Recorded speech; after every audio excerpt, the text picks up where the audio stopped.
नमस्कार मंडळी, एक सूचना आहे. मोबाईल सापडला आहे तर बघा, रूममध्ये बॅकस्टेजला घेऊन नंतर घेऊन ओळख पटवून पिनकोड वगैरे सांगा. तर नमस्कार, माझं नाव राहुल खराडे. मी कोल्हापूरचा आता इकडे जॉब वगैरे करतो. तर मला तुम्हाला एक असं हलकाफुलका किस्सा सांगायचा होता की आपल्या खेडेगावातलं जग कसं असतं वगैरे. तर एकदा काय झालं म्हणजे आमच्या गल्लीमध्ये एक आमचे दादा वारले, खूप लाडके दादा सगळ्यांचे. ते वारले. मग वारल्यानंतर काय झालं, त्यांच्या घरी सगळे चालू होते कार्यक्रम वगैरे. मग बेसिकली कसं बघा, पुरुष मंडळी, स्त्रिया वगैरे, त्यांचे वेगवेगळ्या भावना वगैरे. मग काय झालं, एका साईडला घराच्या एक हॉल होता, तिथे सगळे पुरुष मंडळी बसलेले, मस्त तिथं पेपर सकाळ पुढारी दिवसभर वाचत बसायचं मस्त. पुरुषांचं चालू असतं ते, आणि त्यांचे सगळे प्लॅन्स वगैरे चालू असतात, काय करायचं काय नाही. कुणी भेटायला आलं समजा दादांचे कोण मित्र रिलेटिव्ह, तर काय येणार, नमस्कार काय झालं. तर ते दादांचे भाऊ होते तात्या, ते सांगायचे की असं असं झालं दादांचं, दादा अनफॉर्च्युनेटली आमचा प्रॉब्लेम झाला, त्यांना हार्ट अटॅक वगैरे आला. हे ते सांगितलं की झालं, तो माणूस साईडला जाऊन बसायचा, पुढे यायचे. हे असं चालू असायचे दिवस. आणि खेडेगावात काय गंमत असते माहिती आहे का, आता ज्या घरात वारले त्यांच्या घरात जे आसपासचे शेजारी असतात ते काय 10-15 दिवस पेपरवाला चांगला आपले पेपरच टाकू नको, कारण त्यांना माहीत असते रोज दादाच्या घरी पेपर वाचायला मिळणार. तो पण सकाळ पुढारी, लोकसत्ता, महाराष्ट्र, सगळे हे पुरुषांचं चालू असतं प्लॅन्स. आज स्त्रिया बसलेल्या असतात, स्त्रियांची एक रूम असते, तिथं स्त्रिया बसलेल्या असतात आणि त्यांचं एक वेगळं असतं. मग दादा वारून एक 4-5 दिवस झाले होते, मग तसं माहोल थोडा नॉर्मल झालेला.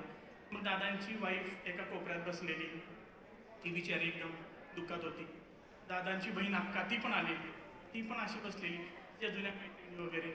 मग थोड्या कॅज्युअल गप्पा चालू होत्या. पण कसं होतं, आता हे झालं होतं, एवढा टेन्शन, दादा गेलेले सगळ्यांचे गाठ.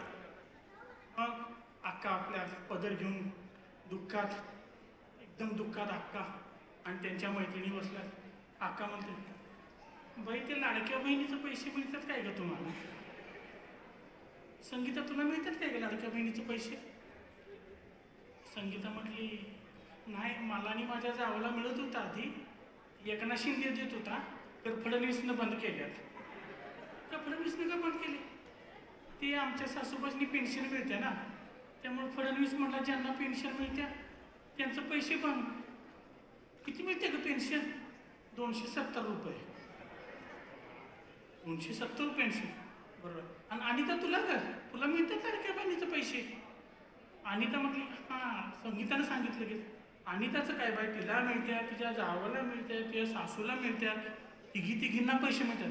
अशा गप्पा रंगल्या असतात. तेवढ्यात काय होते, एक दादांची कोणतरी लांबची बहीण, ती खूप, तिला जमले नसतं यायला त्या दिवशी, मग ती येते आणि ती आल्या आल्या ती अशी आत येते आणि अक्काचं चालू, दादाला भेटायला आलीस काय ग? दादा तर आपल्यात नाही की ग, दादाला तर कोण येणार? मग ती अक्का विचारते, बहीण आणि विचारते, दादाला काय झालं ग? मी सांगते अक्का, अगं त्या दिवशी रानात गेलता, दुपारी आला, मटण केलतं, भाकरी केलती, तांबडा पांढरा रस्सा केलता. दादानं भाकरी खाल्ली, मटण खाल्लं आणि तांबडा पांढरा रस्सा पिला आणि माझा दादा तांबडा पांढरा होऊन पडला बघ. मग दादा दवाखान्यात नेईपर्यंत आमच्यात काय दादा राहिला नाही ग बाई. अगं बाई, आता माझ्या दादाला कोण पांढरा रस्सा देणार? आता माझ्या दादाला कोण तांबडा रस्सा देणार? आता माझ्या दादाला कोण मटण घालणार? आता माझा दादा कधी मला भेटणार? एवढं बोलून त्या ताई साईड लावून जातात, साईडला बसतात नॉर्मल. इकडे अक्काच लगेच, पण अनिता तुझ्या घरात तिघींना कसं केलं त्या बहिणीचे पैसे मिळते? हां, या सुनीताचं बंद केलं, तुझं बंद केलं, तुझ्या मग कसं काय मिळतं? ती मी यांना आमच्या विषयी विचारलं, ते काय म्हटले, आता सरकार कसं तिघांचं आहे ना, फडणवीस आहेत, अजितदादा आहेत, एकनाथ शिंदे आहेत, त्यामुळे आमच्या तिघींनी पैसे मिळतात. मी म्हटलं, म्हणजे जेवढं मोठं सरकार तेवढं पैसे? म्हणजे होय, जेवढं मोठं सरकार तेवढं पैसे.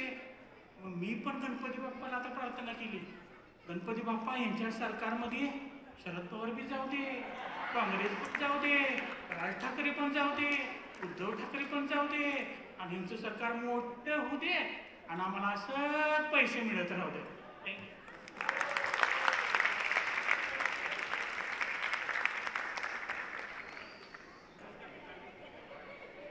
आवाज येतो? तर मी तुम्हाला एक अशा आता प्रवासावर जन्मच मराठीने घडवला, आपल्या सगळ्यांनाच माहीत आहे. 1913 मध्ये दादासाहेब फाळकेंनी राजा हरिश्चंद्र दिला आणि तेव्हा बाकीचं जग जेव्हा म्हणत होते की लाईट कॅमेरा ॲक्शन, त्यावेळी फाळके साहेब म्हणाले की ॲक्शन तर आमच्या रक्तातच आहे. आणि 1920-30चं दशक आलं, बाबूराव पेंटर, व्ही शांताराम आले, शंकरराव भोसले यांच्या अयोध्येच्या राजाने लोकांना थिएटरमध्ये पहिल्यांदा मराठीतला बोलता सिनेमा दाखवला.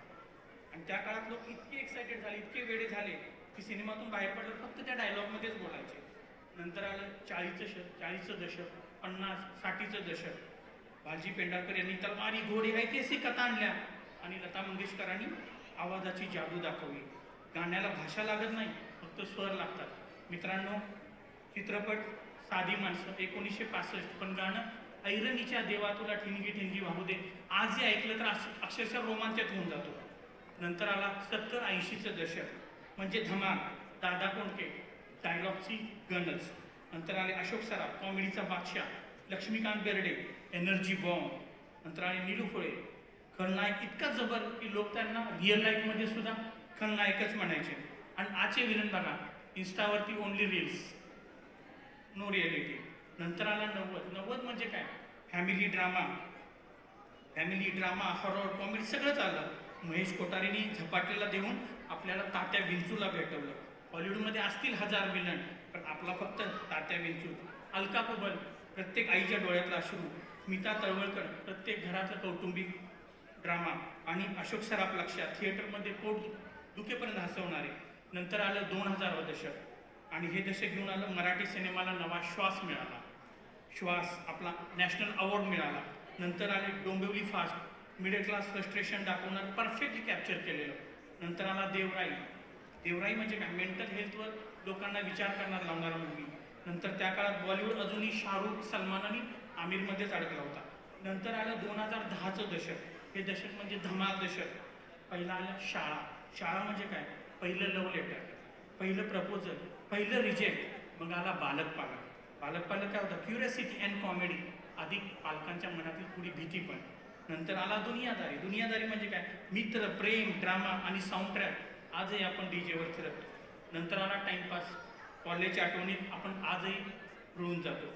नंतर आला कट्यार काळजात घुसली, शास्त्रीय संगीताला पुन्हा एकदा या मूवीनं हिरो बनवलं. आणि मग आलं सैराटनी मराठी सिनेमाला ग्लोबल केला. रिंकू आकाशनी लोकांचं हृदय जिंकलं आणि अजय अतुलनी झिंगाट देऊन हॉलिवूडला सुद्धा रिकवलं. पण मित्रांनो, 2020 नंतर सुद्धा मराठी सिनेमाचं रूप किती पलटलं बघा. आला जिम्मा म्हणजे काय, 7 बायका, 1 फॉरेन टूर आणि प्रत्येकाचं आयुष्य उलगडणारं भन्नाट सिनेमॅटिक एक्सपिरियन्स. नंतर आला चंद्रमुखी, अवनी, राजकारण, प्रेम आणि अमृता खानविलकरच्या एक्सप्रेशन्सवर प्रेक्षकांना लिटरली फिदा झाले. मग आला पैपण भारी देवा, 6 बहिणी, 1 नातं आणि सिनेमागृहात लोक हसलेही आणि रडलेही. आय होप तुम्ही सगळ्यांनी तो सिनेमा तर थिएटरमध्येच पाहिला असेल. मग आला वेट, त्या सिनेमाने तर वेट लावलं. रितेश चनिल याचा सिनेमा, बॉलिवूड स्टाईल प्रेझेंटेशन पण हार्ट एकदम मराठी. आज म्हणजे मराठी सिनेमा म्हणजे काय मित्रांनो, तर एक पावसाचा वडापाव, छोटा वाटतो, साधा वाटतो, पण टेस्ट मात्र कधीच फेल जात नाही. आणि बॉलिवूड सिनेमा म्हणजे काय, मोठा पिझ्झा, दिसायला मोठा पण चीज जास्त झालं की तुमचं सगळं बिघडलं. थोडक्यात सांगायचं तर भारतीय सिनेमाची सुरुवात दादासाहेब फाळकेंनी केली. गाण्याला स्वर दिले लता अशांनी, हास्य दिले दादा कोंडकेंनी, सराफ बेर्डेंनी अभिनयाची ताकद दिली, नीलू फुलेंनी हीच परंपरा पुढे ठेवली. आणि आज जगभरात मराठी सिनेमाचं नाव एकदम टोकावर घेतलं जातं. आणि आपला मराठी सिनेमा तर आपल्या गणपती बाप्पासारखाच आहे, दरवर्षी येतो, आनंद देतो आणि आठवणी ठेवतो आणि निघून जातो. Thank you. Next performance is by queen बीज.